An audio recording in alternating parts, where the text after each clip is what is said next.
Le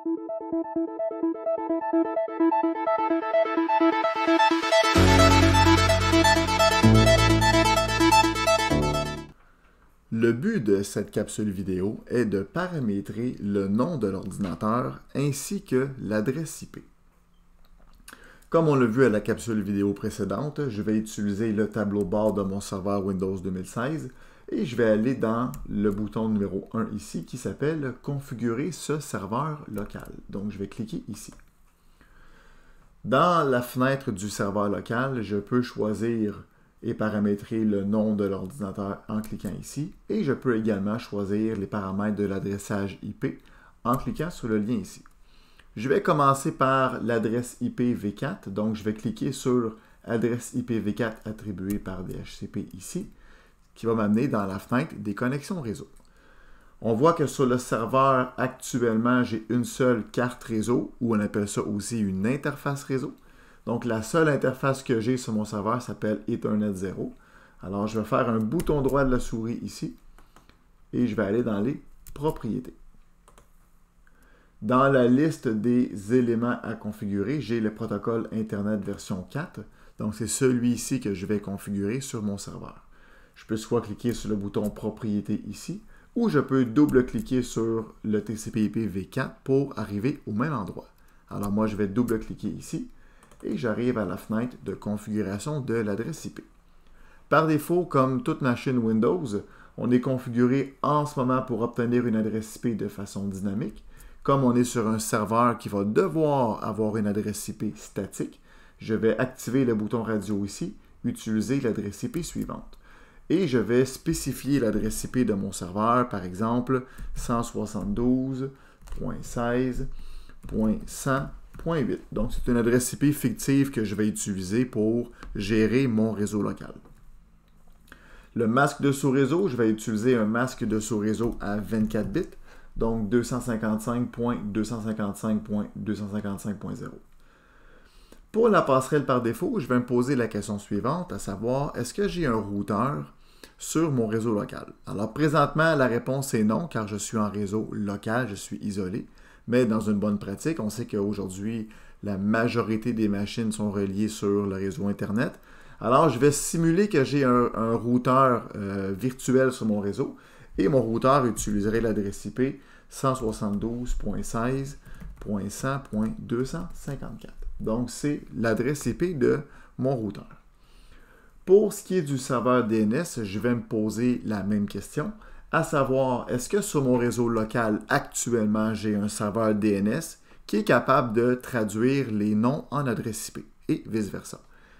Présentement, la réponse à la question, c'est non, car j'ai aucun serveur DNS de configurer sur mon réseau. Mais je vais en avoir un très bientôt, qui va être en fait le but de la prochaine capsule vidéo. Donc, comme le serveur DNS que je vais configurer, ça va être mon propre serveur à moi, j'ai deux adresses ici que je peux écrire. La première, c'est l'adresse IP de mon serveur qui est 172.16.100.8 qui fait référence à mon adresse IP que j'ai ici.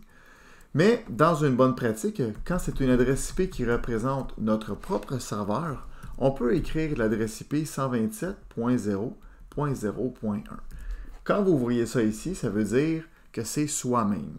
Alors, mon serveur va se contacter lui-même pour traduire les requêtes DNS, soit traduire un nom en adresse IP et vice-versa. Et quand mon serveur va être configuré, mon serveur DNS, je vais être en mesure de traduire les requêtes DNS. Donc, quand mes adresses IP sont bien configurées ici, quand ma configuration elle est valide, j'appuie sur le bouton OK pour approuver et je vais faire OK ici. Donc, mon adresse IP elle est configurée. Je peux fermer la fenêtre des connexions réseau.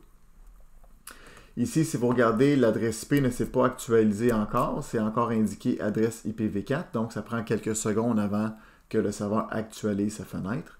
Alors, vous voyez maintenant que sans rien faire, j'ai maintenant l'adresse IP 172.16.100.8 qui est ici. Si jamais, dans votre cas, l'adresse IP ne s'est pas actualisée, vous pouvez rafraîchir la fenêtre ici pour le serveur local.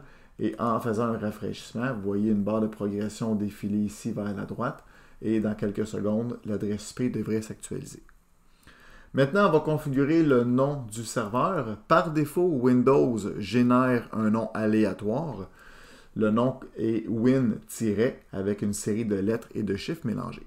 Donc moi, je vais cliquer ici sur le nom qui a été généré de façon aléatoire pour pouvoir modifier le nom du serveur. Pour renommer cet ordinateur ou changer de domaine ou de groupe de travail, cliquez sur Modifier. Donc, je vais cliquer sur le bouton Modifier ici. Et dans la case Nom de l'ordinateur, je vais attribuer un nom à mon serveur. Donc, moi, je vais l'appeler SRV-note car c'est le serveur qui va me servir pour les notes durant les capsules. Donc, quand mon nom est validé, je vais appuyer sur le bouton OK ici. Prenez note qu'après avoir renommé le serveur, on doit redémarrer la machine. Alors, c'est ce que la fenêtre ici m'indique. Vous devez redémarrer votre ordinateur pour appliquer ces modifications. Donc, je vais cliquer sur le bouton OK. Et quand je vais faire le bouton fermer ici, on va m'inviter à redémarrer le serveur. Ce que je vais faire. Donc, je vais cliquer sur le bouton redémarrer maintenant. Alors, mon serveur est redémarré. Je vais ouvrir la session avec le compte administrateur pour aller valider mes informations.